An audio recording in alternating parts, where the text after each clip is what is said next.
Like the entire objective of this conversation is to, let's say, educate founders who are building on Monad ecosystem, or like founders in general who want to aspire for a raise this big, right? What are like, let's say, the three things that really worked for you that you'd like to pass it on? Well, I think for us, it's more of like, we want to build a very impactful product.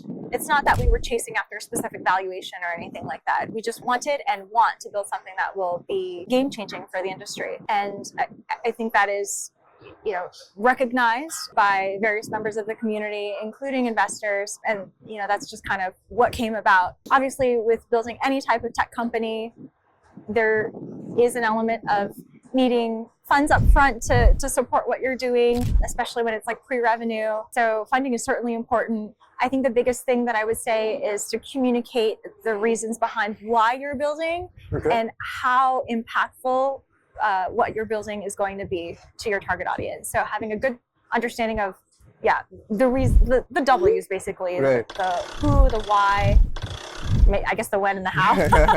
All right. So I think like a good product and like how impactful it is for you, right? Right.